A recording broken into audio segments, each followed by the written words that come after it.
Hello everyone, welcome back.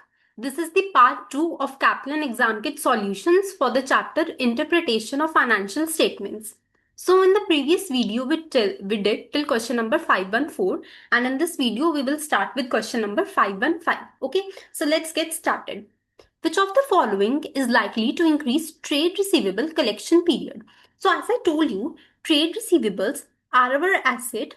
It tells us that how much time our receivables would take to pay to us. Okay, how much time receivables would take to pay to us, because we have made credit sales to these receivables, and that's why we have to receive cash from these receivables. So how much time would they take to pay to us? Okay, so they are asking us which of the following would increase. So increase in trade receivables means they are taking longer to pay to us. Okay, if suppose initially they were taking 20 days and now instead of 20 days they are taking 35 days, it clearly means that they are taking longer to pay to us. Okay, so let us read the first option. Offering credit customers a significant discount for settlement within 7 days. Now see, if we will offer discount to our customers, so they will pay us quickly, because they will be, attracted that if they pay quickly, they will get discount. Okay, they have to pay less. Suppose they have to pay us $100. Our receivables have to pay us $100. But we say that if you pay within 7 days, then we will give you discount of 10%. Okay, so obviously they'll be attracted to take this discount. So that's why trade receivable period would decrease, because they are paying us faster. Okay, so A is not our answer. Now moving to second option. Application of effective credit control procedures. So these credit control procedures are the systems in our entity. Okay, like suppose we have specially appointed a person that will look after our receivables, and he will check that our receivables pay in time. Okay, so if we have effective credit control procedures, then that would decrease our trade receivables period. Okay, because we have effective credit procedures, so a person would always be checking that the receivables are not overdue, the receivables are paying us in time. Okay, so that's why this effective control would decrease the trade receivables period, collection period. So again, B is not our answer. Now C option, poor application of credit control procedures. So see, this is the opposite of option B. Okay, if in this option B the trade receivable collection period is decreasing, so poor application, that we are not keeping a check on our trade receivable collection period. So that's why what will happen, the trade receivable collection period would increase. Okay, receivables would take longer because we are not paying any attention to our receivables. Okay, we are not running behind them to pay to us. So that's why this would increase our trade receivable collection period. So answer is C. Okay, now let's move on to next question. Which of the following would reduce trade payables payment period? Okay, so trade payables payment period means how much time do we take to pay to our payables. And a decrease in trade payables payment period means we are paying our payables faster. Okay, for example, earlier we were taking 30 days to pay to our payables, but now we are just taking 20 days. Okay, so trade receivables payment period would decline. Okay, so first option, offering credit customers a significant discount for settlement. See, this is nowhere related to trade payables payment period. This is related to our trade receivables, which we just did over here. Okay, so eliminate this. Second, paying trade suppliers within 7 days of receipt of invoice to obtain a discount. See, if we will get a discount from our trade suppliers, so what we will do? Okay, we will be attracted by the discount. Okay, so we will pay them quickly. So this would decrease our trade receivables payment period. So answer is option B, because we are attracted by the discount. So we will pay them quickly so that we have to pay a lesser amount, right? Next.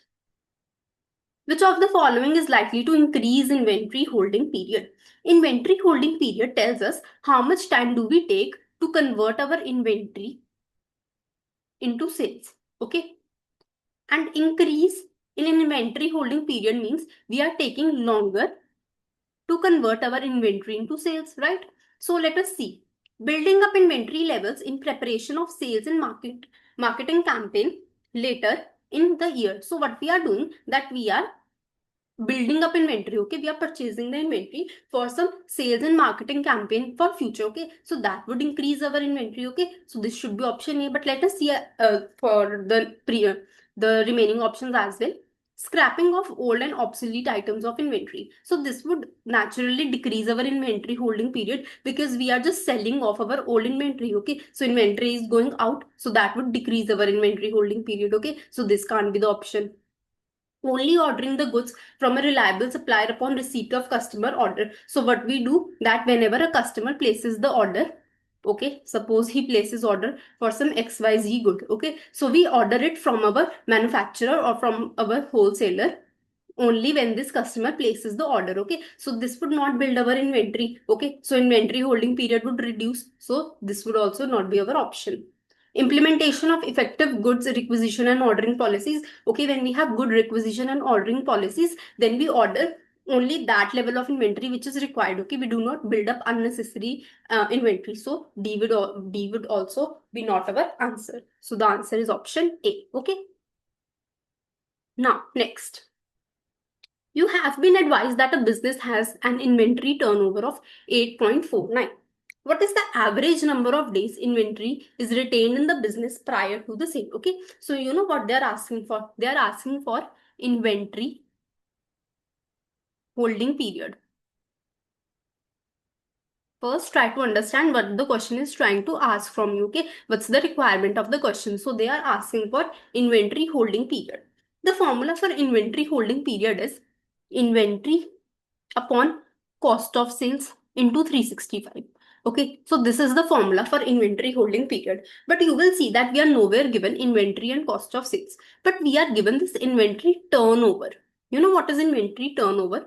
Inventory turnover is cost of sales upon inventory, which is 8.49. So did you see that we are given the reciprocal, we are given the reverse. Here it is inventory upon cost of sales into 365, okay, to get inventory holding period, but we are given cost of sales upon inventory. So what can I do? I can, if cost of sales upon inventory is 8.49 and I have to find inventory upon cost of sales, so I can just simply take a reciprocal of this. Okay, I can do the reverse of this. What will I do? I will take this in the denominator and I will write 1 in the numerator. Okay, so it would become inventory upon cost of sales would be 1 upon 8.49 into 365. Okay, because we have to calculate inventory holding period. So calculate this, 365 divided by 8.49. So it is coming out to be 42.99 and rounded off. Okay, because here it is 9 which is greater than 5, so add 1 over here, so this would come out to be 43 days. Okay, so this is how you calculate the given ratio with the help of given information. Okay, now let's move forward. During the year, a company made a bonus issue of shares to its shareholders. Okay, right. What will be the impact on gearing ratio? So first, let us write the formula for gearing ratio. I have already explained in the previous video that its formula is debt upon debt plus equity. Now see, we are issuing bonus shares. So one thing is for sure that it will not have any impact on our debt. Okay, because issue of bonus shares will impact equity. But see, issuing bonus shares means that our share capital is increasing, right? It is increasing, but our share premium or our retained earnings would decline. Okay, so one thing is increasing and the other thing is decreasing. So the overall impact would be nil only, it would be zero only. Okay, because within the equity, we have share capital, we have share premium, we have retained earnings. Okay, let us suppose that it is 1 lakh, it is 50,000, and it is 40,000. Okay, I'm just assuming these numbers, and then a bonus issue of let's say $20,000 was made. Okay, so this would increase my share capital by 20,000. Okay, and it would reduce, let's say I have issued bonus shares from a share premium, so this would increase my share premium by 20,000. Okay, so the overall impact would be nil because once I'm adding 20,000 and then I'm subtracting 20,000. Okay, so overall impact on this equity is 0. So by issuing bonus shares, our gearing ratio would not change. Okay, so the answer will be 3. C option, which is there will be no change to the gearing ratio, right? Moving forward, which of the following could explain why return on capital employed for an entity increased from 20% in 20x7 to 25% in 20x8? Okay, so let us write the formula for return on capital employed. It is operating profit upon capital employed. Okay, so they are asking that why it has increased from 20% to 25%, okay, in 20x7 to 20x8. The entity reduced long-term borrowings during 20x8. So see, our capital employed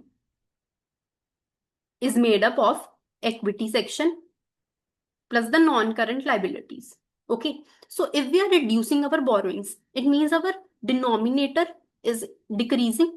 Okay, so a decrease in denominator means our overall ratio would increase. Okay, whenever our denominator decreases, the overall fraction increases. Okay, so this could be one of the reasons, right?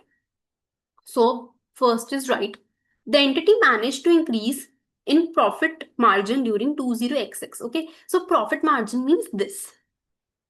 An increase in profit margin means our numerator is increasing, and whenever our numerator increases, the overall ratio also increases. Okay, so second can also be the answer.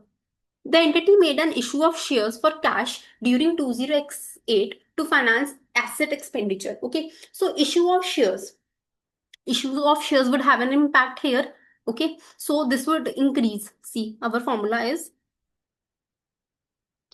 operating profit upon capital employed. Okay, so issue of shares would increase our capital employed, and increasing our denominator will reduce our overall ratio. Okay, so third cannot be the answer. So 1 and 2 is our answer, which is option D, right? Now, next. During the year, B made a right issue of shares to its shareholders. Okay, so right issue means that we are issuing shares and we are getting cash in return. Okay, in bonus issue, we do not get cash, we are issuing free shares, but in right issue, we get cash in return, right? What will be the impact on gearing ratio? Again, the formula is debt upon debt plus equity. So what will be the impact over here? Issuing of shares would increase our equity. Okay, there will be no impact on the debt because debt means non-current liabilities. It means loan, etc. Okay, loans taken from banks or from some person. Okay, so shares, issue of right shares will have no impact upon debt, but our equity will increase now. Okay, because see, in the previous question, in case of bonus issue, we were issuing bonus shares out of this equity only. But in case of right issue, we get cash in return. Okay, so our equity would increase, and whenever our denominator increases, our overall ratio declines. Okay, so what will happen? The gearing ratio would decrease, which is option C. Okay, let's move forward. In an attempt to increase sales revenue during year, CC offered extended credit terms to its major customers. So this company wanted to increase their sales revenue. Okay, they wanted to increase sales. So what did they decide? They decided that they will give credit to their customers. Okay, they will tell their customers, okay, you can pay after 50 days, 60 days. Okay, so many customers took advantage of this extended credit, but CC company did not increase its volume of sales. Okay. What will be the impact upon the current ratio? So see, current ratio is made up of current assets and current liabilities. Okay, if we are increasing our credit terms, it means our receivables are increasing, right? And just a second, yeah, our receivables are increasing. So an increase in receivables means our current assets are increasing. So if our numerator is increasing, so our overall ratio would also increase. So the answer would be the current ratio will increase. Okay, because when we are making credit sales, that would increase our receivables. Okay, so that would increase our current assets, and whenever the numerator increases, the overall ratio also increases, right?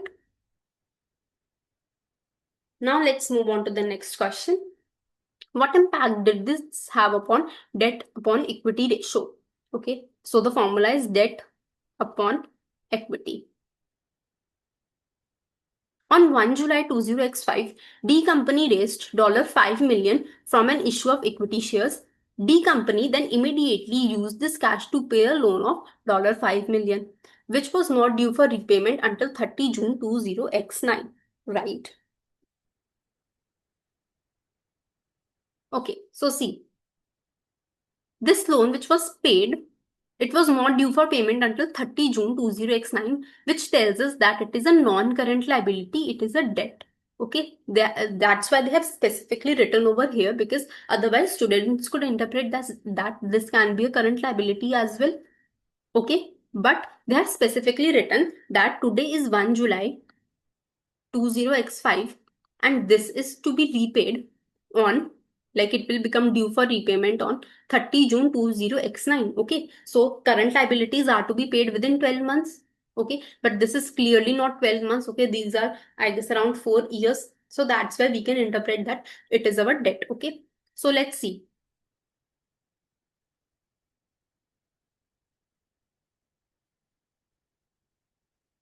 Let us assume that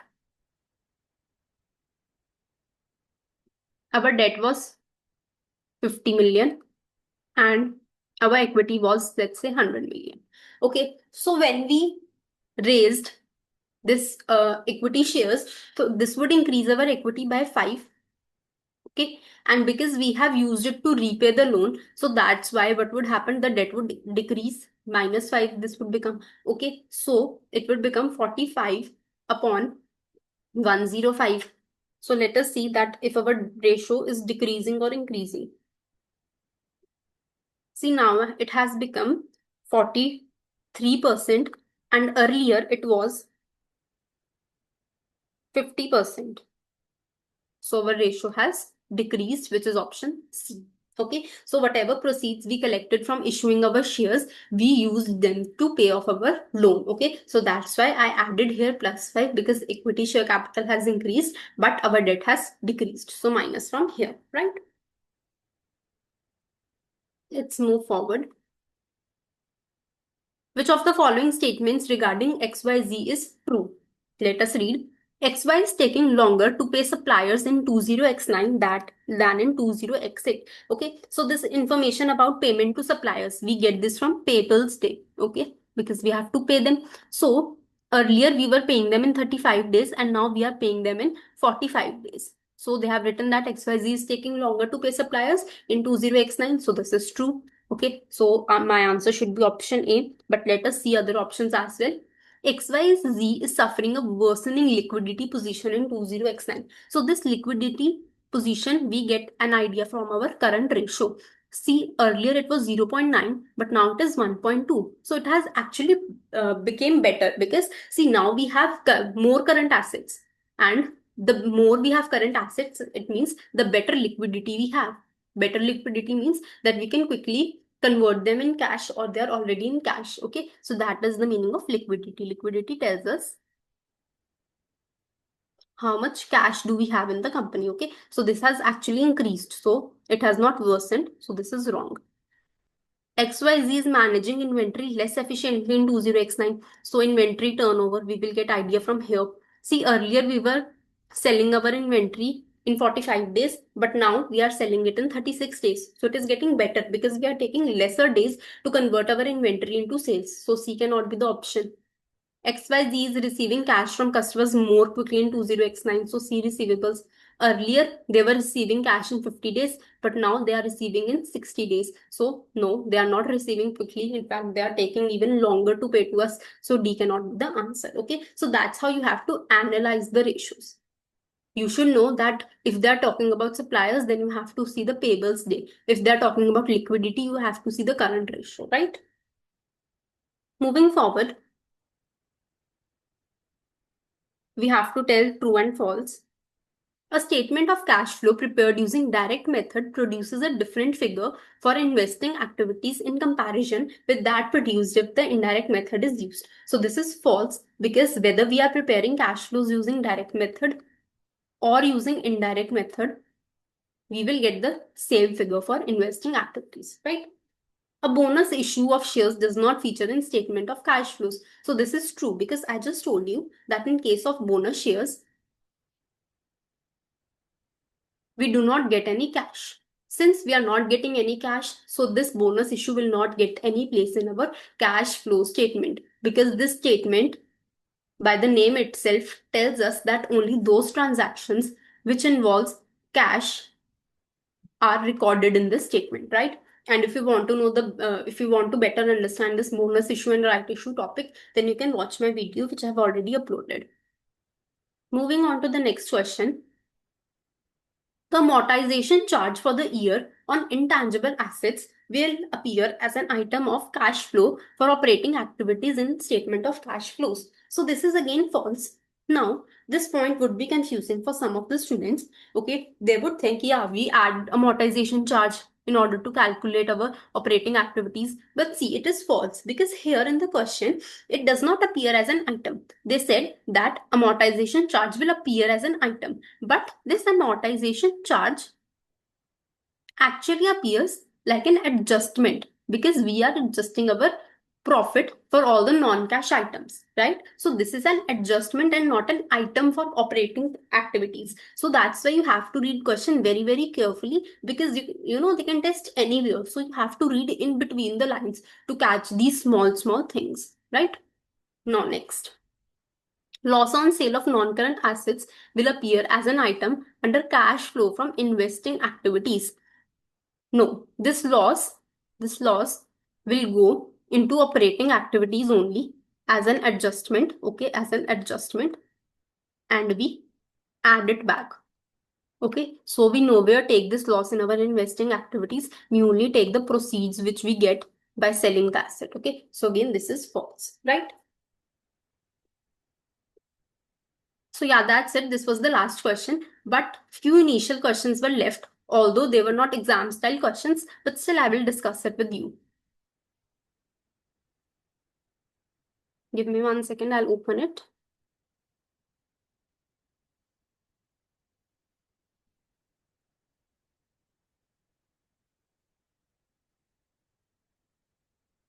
So these were the questions. The first question is asking us to calculate return on capital employed. Okay, I discussed the ratio with you, the formula with you, which is operating profit upon capital employed.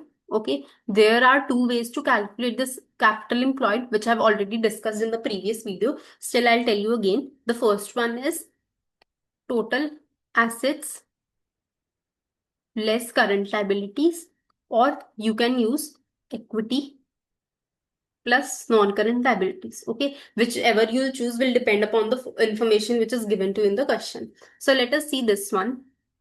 I'll just calculate for 20x4 and you can calculate for 20x3. So in case of 20x3, let us see what is the operating profit. See, operating profit is the profit before interest and tax. So we are given over here gross profit, then we are given operating expenses, then we are given this finance cost, which is interest. But we have to take our profit figure before interest and tax. So what will I do? I will take this 340995 and deduct operating expenses from this to arrive at operating profit. Okay. So operating profit is equals to 340995 less 161450. Okay. Upon capital employed, let us see what is the capital employed. We will get this from our financial position.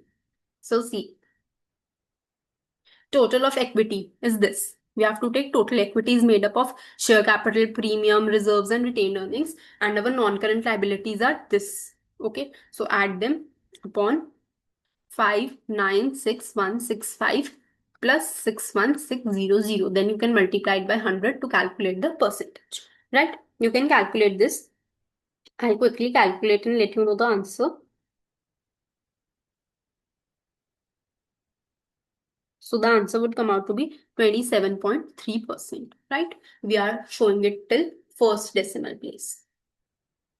Next is gross profit margin and operating profit margin. So the formula for gross profit margin is GP upon sales, because margin, whenever this margin word would appear, you should know that you have to take sales, right? So let us see. Gross profit is this 340,995, and sales is this revenue. Revenue and sales means the same. So in the denominator, you will take 1391820 and multiply it by 100. And you will get the answer as 24.5%. Okay. The next was operating profit margin. So I just told you that operating profit is this figure minus this figure. You will get operating profit. So operating profit margin is 995 minus 161450 upon margin means our sales figure, which is this 131,139,1820 into 100, so that you can calculate percentage, right? You can calculate it. Moving on to the next question, they have asked us to calculate asset turnover. The formula for calculating asset turnover is, remember it, it is revenue upon capital employed. In the first question, I've just discussed capital employed, and I've also told you how to calculate this revenue or how to locate this revenue, which is your sales figure, this, right? So all the information is ready-made given. You just have to put in the formula. Okay. Next question, current ratio, which is the current assets upon current liabilities. So let us see.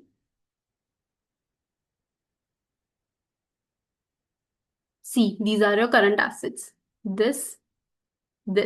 Okay, for the year 20x4, we do not have bank, but for the year 20x3, you will add all these three figures. Okay, so in the current assets, you will write 109,400 plus 419,455. Do not take this total because it includes non-current assets as well. Okay, so do not mistakenly take this figure, but just add these both. Okay, and our current liabilities are these: payables, overdraft, and taxation. Okay, taxation is also our current liability.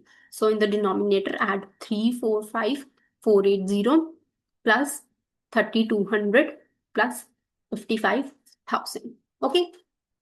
Then the next ratio which they have asked us is quick ratio or acid test ratio, which is our current assets less inventory. Okay. From our current assets figure, we will not take inventory divided by current liability. And I have already discussed this quick ratio in the previous video, so I'm not repeating it as of now. So just take this receivables figure, okay? Because bank we are not given and inventory we do not have to include. So in the denominator, you will get this 419,455 and denominator would be same like this, okay? Next, we are done with this too. Quick asset test ratio. Inventory holding period. So inventory holding period means for how long are we holding our inventory. So this is inventory upon cost of sales into 365. And the next question is trade receivables collection period, which is trade receivables upon sales into 365. Okay, all this information is already given to you in the question. See, I'll show you. Inventory you will get from current assets. Okay, it's all about locating that you should know from where will I get inventory, from where will I get cost of sales, from where will I get capital employed. So you should know all these things, right? So inventory is 109,400 divided by cost of sales. Here it is, which is 1050825 multiplied by 365 to calculate days. Okay. And in case of trade receivables, denominator is sales, which is this 1391820, and trade receivables is our asset. So here under current assets, you will get, which is 419,455. The next ratio was payment period, trade payables payment period, and the formula is trade payables upon cost of sales, right, into 365. So let us calculate this too. Just a second. Yeah.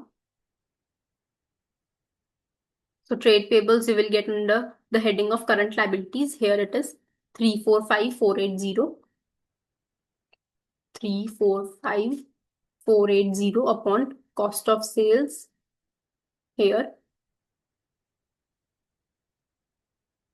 1050,825 into 365. Okay, let us see if any other question is left.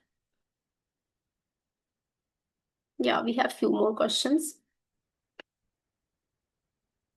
Next is debt upon equity ratio. Okay, so this is just simply debt upon equity, and the other one is, next one is gearing, which is debt upon debt plus equity. Okay, so let us see.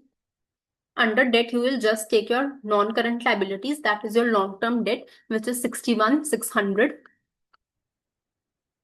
and your equity would be this total 596165 multiplied by 100.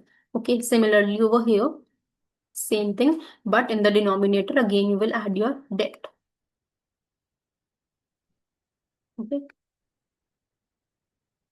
next. So it's all about, memorizing the formulas and locating the information from the question. The last is interest cover ratio. Okay, and the formula for this is profit before interest and tax, or I can say operating profit upon finance cost, or I can say interest. This is also given to us in the question. Okay, operating profit, I just told you how to calculate. From your gross profit, deduct operating expenses. So you will get operating profit or your profit before interest and tax figure, and your finance cost or interest figure is this. Okay, and we do not multiply it by 100 because we calculated it in times. Okay, so that's it. We have finally covered all the questions from this chapter. And still, if you have any doubt, you can ask in the comment section. And if you like this video, if you found it helpful, you can like, comment, and subscribe. Thanks for watching. Bye-bye.